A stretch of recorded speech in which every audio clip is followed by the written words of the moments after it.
Buenos dias. So I'm not doing a get ready with me today. I actually decided to bring myself on a coffee date and to, do some journaling and some just energetic work before I launch into my day. So I'm at one of my favorite spots here in Austin, which is interesting because I'm outside. So this is not going to be very long because your girl can't be outside for a long time without glistening. And I'm going to try not to get distracted as people walk up, because this is the entrance and the exit to get their coffee. And I'm going to show up and serve and shine in the way that I said I was going to.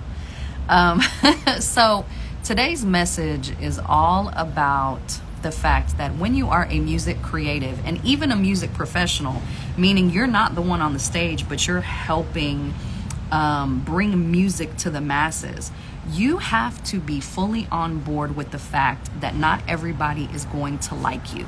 Not everybody is going to get you.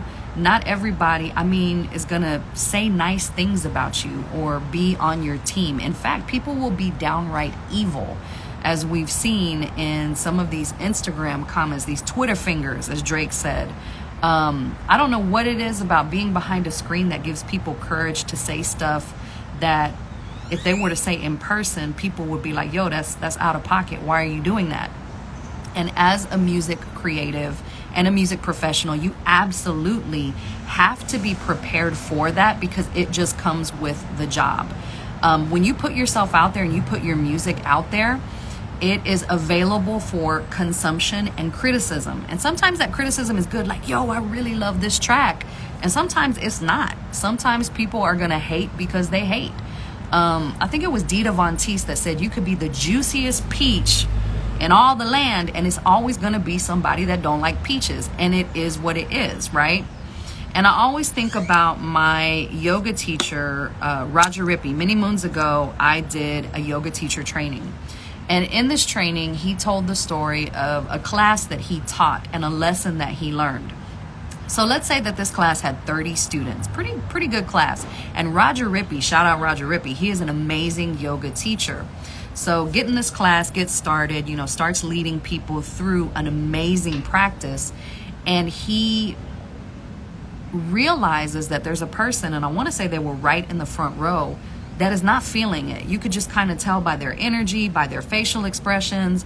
They just weren't into the class. Now, whether it was him, or maybe they were new to yoga, or they just were in a bad mood from the day and couldn't shake it, whatever the case may be, it became very apparent that they was not feeling the teacher. And so he said, what he found himself doing is he wanted that person to like the class and to like him, and he wanted to impress them. And so he started pulling out all of, the magic, so to speak, in yoga, all of the wisdom and the training and the tricks and all of the things to really make it a great class, so that this one person would change their energy and like it. And did that happen? No, it did not. Person had the same energy, same facial expressions, did not matter what he did or said in that class. That person was just not feeling Roger Rippey, or feeling that yoga class, or that studio, or whatever it was. Because truly, he didn't know what was going on. He could just feel that energy. And he never saw that person again. And he said, you know what I realized after that moment is I was so concentrated on making this one person like me, and it was evident that they didn't, and I wanted them so badly to like me that I did not serve the other 29 people that came to the class. Now, they loved it. They afterwards, oh my God, that was such a great class. Like, your energy was so amazing. But he was like, what if I had put my focus on those people and serving those people, the people that rock with me, the people that came to this class? And in a sense, as a music creative, whether you are a singer, songwriter, recording artist, producer, engineer, someone who helps with the creation, production, and performance of music, a musician, and you are creating music for people to listen to, you do open yourself up to criticism, good or bad. And you have to be okay with the fact that some people may not like it if you post it on social media. People can post and comment whatever they want, and they can say whatever they want. And you have to be on board with the fact that you're here to serve and to delight and to entertain the group of people that resonate with you. And you are simply here to show up, to share, to shine, to serve, and to sing, and to bring forth that within you that only you can bring forth, and contribute to the world of music in only the way that you can. And some people are going to like it and some people aren't. And for the people who don't like it and the people who don't get it, hopefully there's another music creative or artist that they do resonate with, that does fill their soul, that does help them to create the soundtrack of their life, that helps them to find meaning and to feel like their feelings are being expressed through a song and that they feel a connection to, but it might not be you. And you have to be on board with that. It comes with the job. Now, sometimes that's easier said than done because you are human and you have feelings. And every time you create, you are being vulnerable and you are opening yourself up and you're sharing a piece of yourself with the world in a way that most people don't. And it's kind of like what Brené Brown says, you're out in the arena. And when you're out in the arena, spectators can throw stuff at you. They can throw tomatoes. They can throw, empty cans, right? They can boo. And so many spectators will never get out into the arena of their own life. And here you are being brave, showing up for yourself in your art and your creative expression. And there is something admirable about that. And nobody can ever take that away from you. But you got to get this right, because I forgot who it was. I want to say it was maybe Rupi Kaur, and I need to find that quote because it's such a beautiful quote, and it's something I try to instill in my daughter Lyric, is that if you are fed by the compliments of other people, then you are opening yourself up to starve. So in the times that they rock with you and the times that they are giving you good compliments, yes, you're fed and you feel full, but there will come a time when they don't get it, when they don't see it and they're not on board with it. And then what? You're going to starve. And so, one thing that I always tell Lyric is, why do we create art? Because she's an artist. She likes to draw. Do we do it so that so-and-so likes it, so that mommy praises it, or the teacher or your classmates? Why do we create art? And she's tired of it because I say this all the time. Mommy, we do it because it feels good. Yes, we do it because it feels good, and we have something in us that we want to express, that we need to get out there. And some people are going to like it, and that's great. And if they don't, that's fine too, because we didn't create it for them. Now, it gets a little tricky when you are trying to make your livelihood off of your music, because if somebody likes it and supports it, they'll go to your shows, they'll buy your merch, and there will be a revenue stream that's created. But that comes later. You have to get this on board. In order to create that reality where you are making your livelihood and your money off of your music, you got to get the foundation right. So right now we're just talking about the basic foundation, one of the basic mindset principles of being a music creative and a music professional. And so a lot of times that criticism will bring up a lot of junk inside of you that needs your attention and needs your healing. And if you don't process it, it could potentially create a block and a resistance that will not allow you to up level in your career and will not allow you to get to the level that you want to be at and let you do what it is that you came to do. And that is why you have to set yourself up for success with your mind. And I have a course. All of this to say I have a course. Not really. It's to let you know, like, this is something you will absolutely face anytime you're putting something out there that you've created. And a lot of times dealing with that feedback is tough for artists because, and tough for creatives and professionals because we are human and we do have feelings.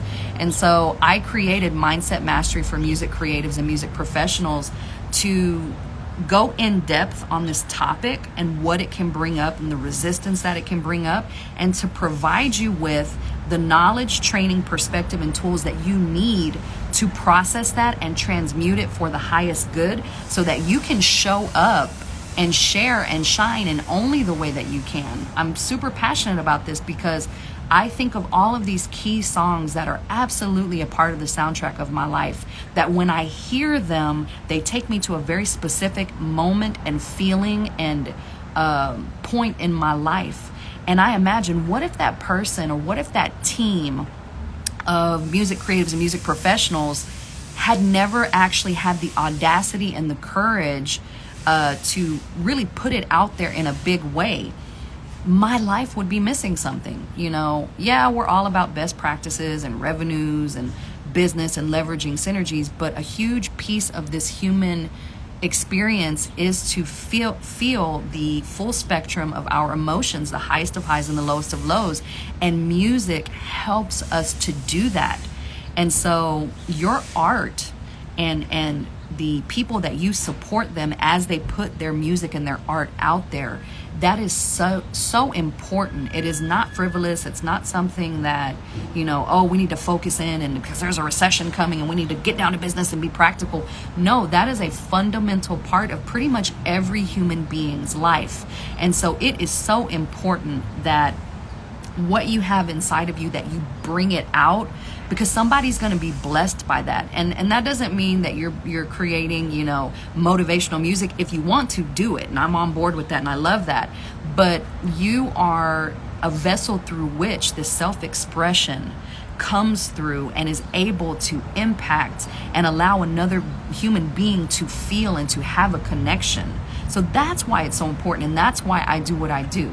So the TLDR version, number one, you have to be on board with people not liking you, not getting you, not feeling you, leaving nasty comments. No matter what you do, you could be the ripest peach, they're not going to get it. And that's okay. Serve the people who get you. Serve the people who want to hear from you. And just focus in on that. Don't focus in on the followers that are not here yet. Focus in on who is following, okay? Number two, you have to get this on board, and you have to know how to deal with all of the junk that comes with putting your music out there. All of the feelings of resistance and fear and worry and doubt, all of those things. You have to have a way to process that. And then number three, if you don't know how, I highly recommend starting with Mindset Mastery for music creatives and music professionals, where we go through some of the common challenges that you will more than likely face if you are in the music industry, and the tools, the training, and the perspective, and hopefully the tremendo aha moments that you need to not only get on board with it, but to process it and transmute it for the highest good. And there's a pre-sale going on right now. The course goes live on October 18th. Between now and then, one of the pre-sale bonuses, and it will absolutely sell out, is the chance to work with me one-on-one as we go through this 6-week intensive, and you get to work with me and apply the principles to your life and situation. And the reason why it's limited is I don't do one-on-one coaching anymore. So this is because it is the first time this is being brought out into the universe, and I really want to support those early adopters who take this course and work with them again to create that mindset mastery, which in and of itself is a lifelong thing, right? Like, it's not going to come in a 6-week intensive. It could, but if it doesn't, that doesn't mean that it's a failure, right? It just means that there's more work to be done. But to be able to walk side by side with you through that process is truly going to be magical. So if anything I said resonated with you, please visit LetitiaCottoPresents.com right now. Look at the course. If you have any questions, hit me up, info@LetitiaCottoPresents.com. Let's talk about it. Let's see if this is right for you. I want you to do your due diligence. I want you to pray. I want you to think about what you're willing to commit to this program and how bad it is that you want to create the life and the career of your dreams. And if you are on board, and if you will go in all the way, while I can't guarantee your success, nobody can, I can guarantee that there will be transformation and there will be shift, and that you are absolutely capable, you are enough, you are worthy, and you are able to create a life and a career of the highest good for you. All right, be blessed. Thank you so much for rocking with me. Whenever you tune in, drop a comment, let me know if this resonated with you, and I'll see you soon.